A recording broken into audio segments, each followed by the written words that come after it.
Welcome back to Game Room Theater. Guys, really excited for this one. This is the XGIMI Horizon 20 Max. 5700 ISO lumens, lossless lens shift, 1.2 to 1.5 to 1 optical zoom, and 1080p at 240 Hz with variable refresh rate. Today I'll be testing brightness, what the colors look like, gaming latency, contrast, and I'll be showing you exact placement from my 110-inch acoustically transparent screen that I've got in my theater. So I'm going to be putting it through the usual paces, and watch till the end, guys, so that you can decide if this is the lifestyle projector that's got everything. All right, let's not waste any time, guys. I want to show you guys the image quality, and that's why you're really here. So let's unbox this very quickly. The case is very nice, and it's really designed so that you can have it fully mobile and have the unit protected, because it is, after all, a lifestyle projector. Check out the lens, more on that very soon. Now, as for what you get in the box, you have the little instruction manual, some power cables for the power adapter, the brick itself. It's not something that's built into the projector, so keep that in mind if you're installing it on the ceiling. I do believe there's a different lens mount that you can get. Always good to see batteries included, so you don't have to search for stuff like that.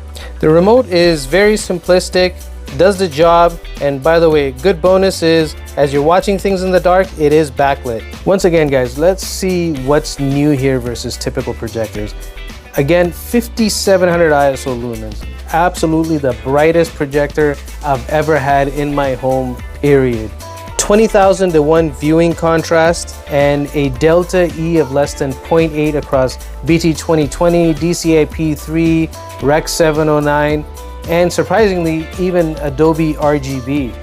And on top of all of that, it just ticks off everything. Certified IMAX enhanced, Dolby Vision, HDR10 Plus, and filmmaker mode with ISF. Now in this price point, I've never seen this before, especially in a lifestyle projector. This has high-end, dedicated home theater projector features that I've had personally in some very expensive systems that have been in here. So basically, this is all around the real lens shift. Vertical, approximately 120%, horizontal at approximately 45%, and a 1.25 optical zoom. So basically a 1.2 to 1.5 to 1 throw ratio. Because these are physical adjustments, you keep native 4K clarity. No lossy keystone, no cropped pixels. And the lens stack is the X-Master Red Ring lens, a spherical glass with 14-layer vacuum coating and approximately 99.6% transmittance, basically quoted at 84+% brightness versus the Horizon S Max, which I reviewed earlier on in the year. Now, never mind all of that. Look at that. This is why you're here. You want to see what this does performance-wise and what kind of image this throws up. This, guys, to the naked eye, looks like a giant OLED. And amazing brightness, amazing color accuracy, and again, it actually took my breath away. It's because all of this ambient light is on right now. I mean, I don't have my ceiling lights in blowtorch mode, but I do have light leakage from another screen with the door open that's hitting the screen. Anyway, makes no difference whatsoever. This being so exceptionally bright, it creates such a almost three-dimensional image with the contrast and the brightness. But you know, obviously, if I was playing a darker scene with all this ambient light, I'm sure my AT screen wouldn't be able to handle that appropriately. Now, the light engine is the X-Master RGB triple laser with low speckle and low color fringing. It's at a 20-30-40 chip ladder with the max at 40. Now let's demo some movie material. Now, what I noticed instantly, and I use reference scenes that I reuse over and over again for many different projectors. So now that I've fine-tuned and calibrated this projector a little bit, I want to say that, wow, this is really, really bright. And what I mean by that is, you know, forget taking measurements with a lux meter and all of that. Look how my seats have lit up. I mean, this is at least somewhat of an indication, for me anyway, that this is a very, very bright projector. Now, this is my go-to scene for contrast testing. And guys, this is very impressive. Again, with such high brightness, even though the black level floor is lightly raised because I've got light reflecting back onto the screen, just because how powerful this projector's brightness is. The difference between the dark areas and the light areas, this has got a lot of pop. This is very, very impressive. I've had a whole lot of different projectors in here, and this is right up there. And I have to go back onto the sharpness of this image as well.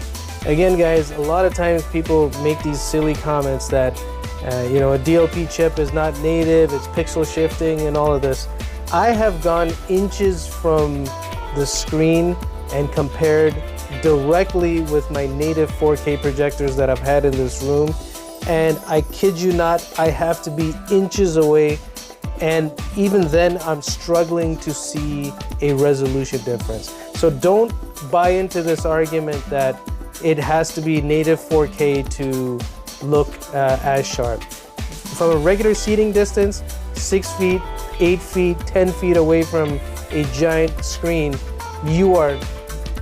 it's just really not possible to see a difference. And if anyone tells you otherwise, they are not telling you the truth. HDR dynamic tone mapping engages in movie mode and for HDR10 content such as this, like watching sports. Look at this. This is such an incredible picture quality. It's enabled by default and not user adjustable, so it basically actively rides highlights and shadow detail. Now, I'll typically start in filmmaker mode for baseline, then switch to movie to show the dynamic tone mapping lift on specular highlights. If you notice a slight red shift, it's not actually visible to the naked eye, and this is really the way my camera is capturing the image.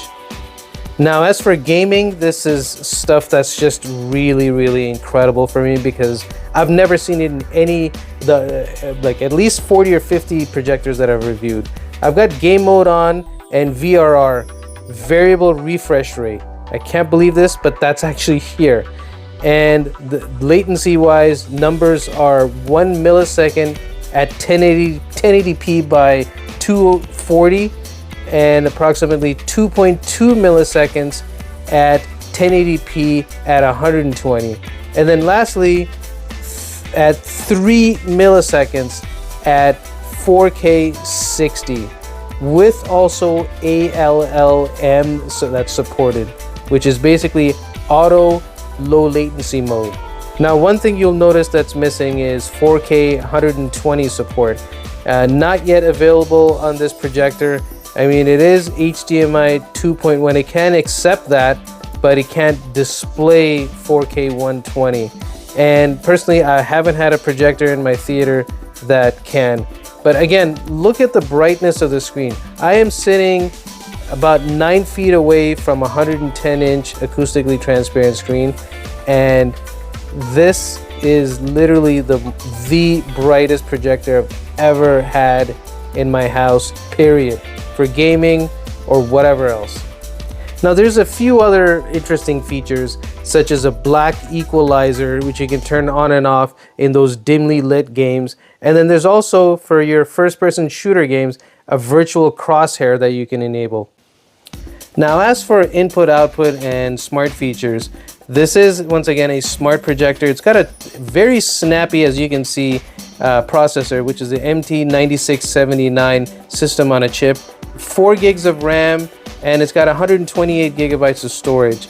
It does have 2 HDMI ports, with HDMI 1 supporting eARC and USB 3.0 plus USB 2.0. It's got Wi-Fi 6, Bluetooth 5.2, once again Google TV, and AISR upscaling, which is by default on, My personal preference is to actually have that off. And then also active shutter 3D, basically frame packing as SBS, like side by side and or tab. Now I'll be quiet in a second and I'll have my sound meter out so you can see how loud this actually gets. But it's got a built-in Harman Kardon 2x12 watt with DTS Virtual X in a 630cc acoustic chamber with approximately 55 hertz bass extension. So you'll actually be able to hear that through what I'm gonna capture once I mute myself. And also, this is very watchable without an AVR, but eARC makes separates easy.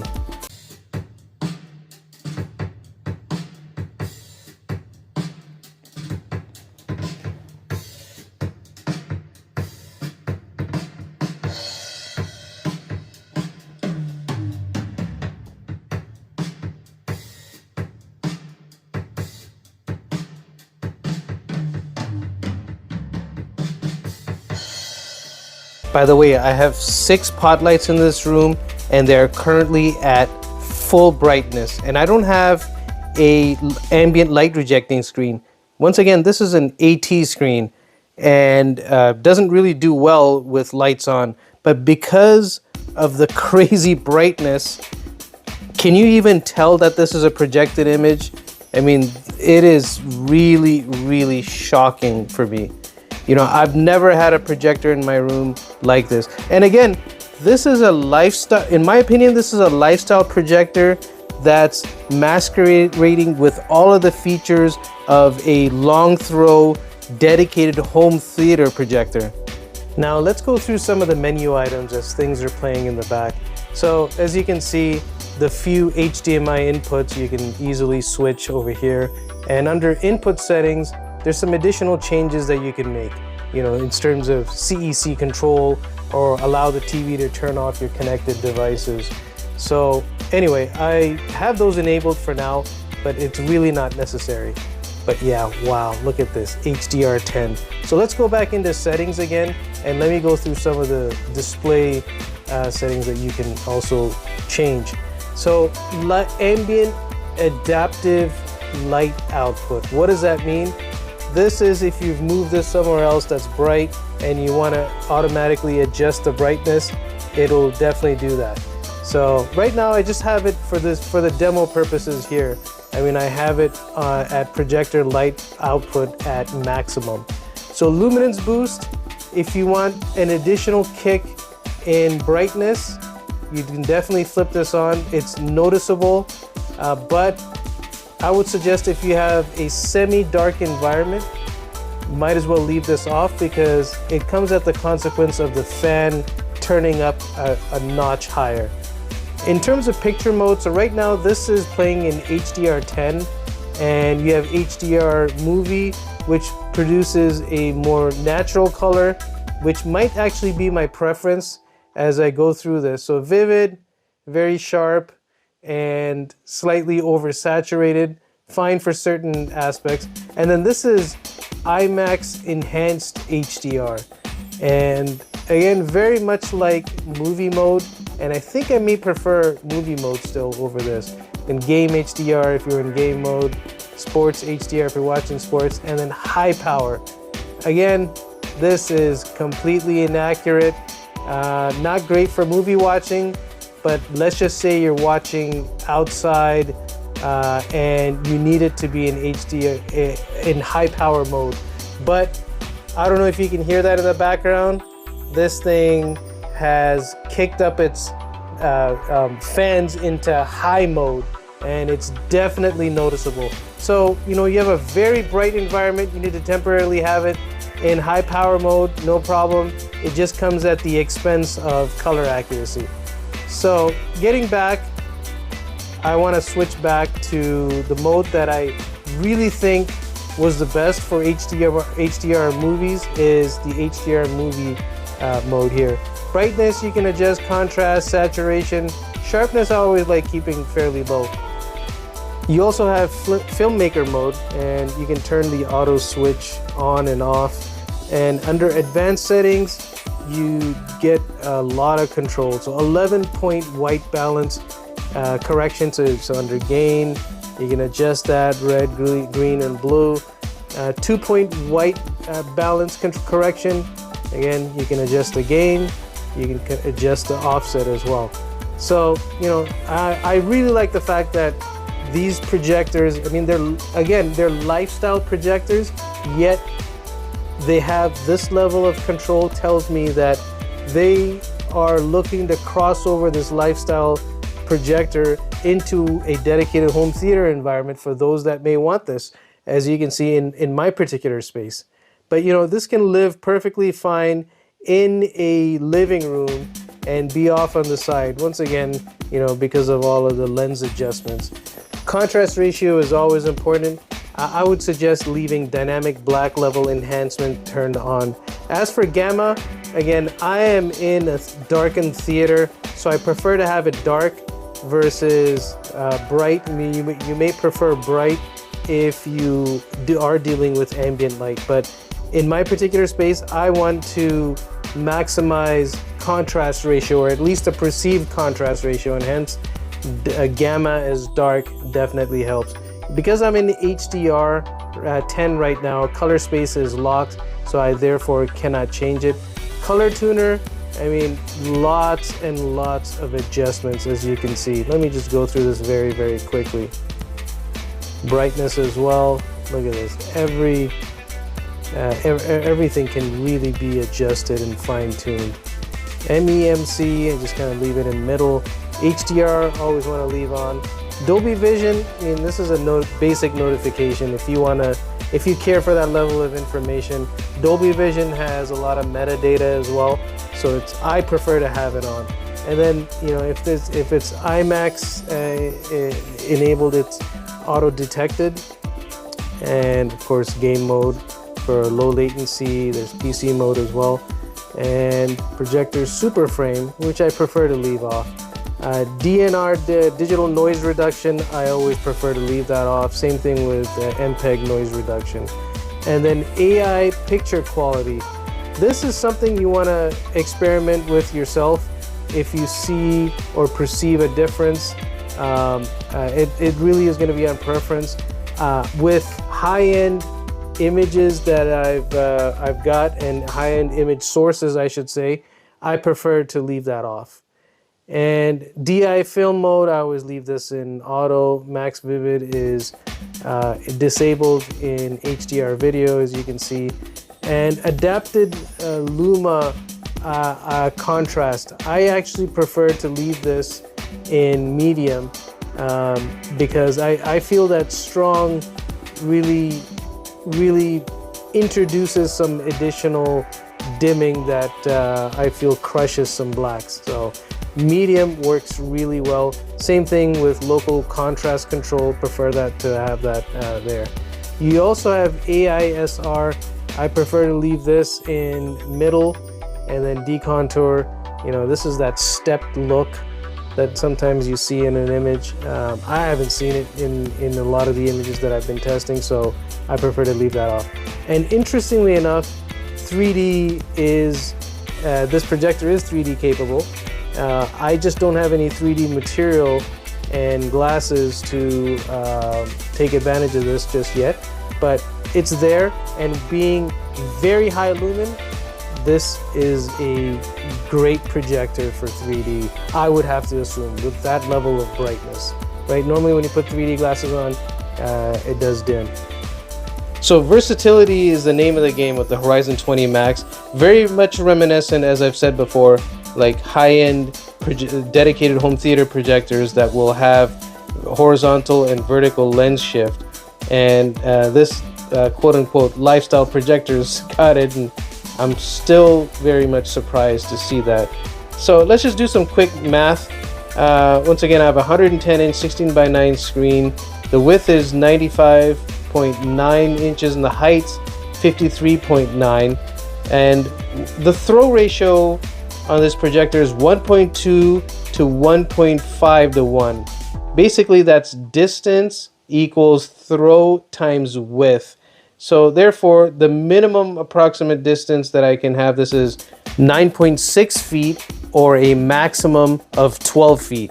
Now, as for why you need to use the lens shift and even optical zoom, is because optical zoom maintains full 4K sampling.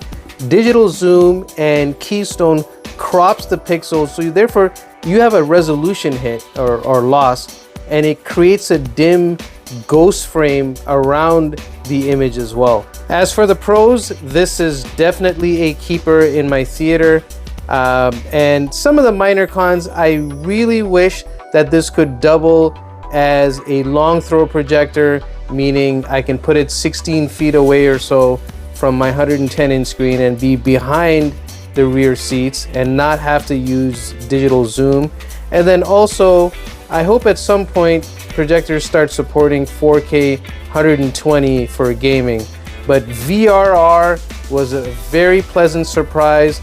I do like the contrast ratio. I do wish it was a touch higher, but overall, an absolute beast of a projector and a total keeper. And it's going to be in my theater for a long period of time, and I can highly recommend it. In my next video, I will put it up against some of its competitors in the lifestyle projector space and share some details with you with side-by-side comparisons, such as the Valerion Pro 2. But for now, guys, I'm going to sign off. Thanks for sticking around and watching with me, Game Room Theater, and I'll see you guys in the next one.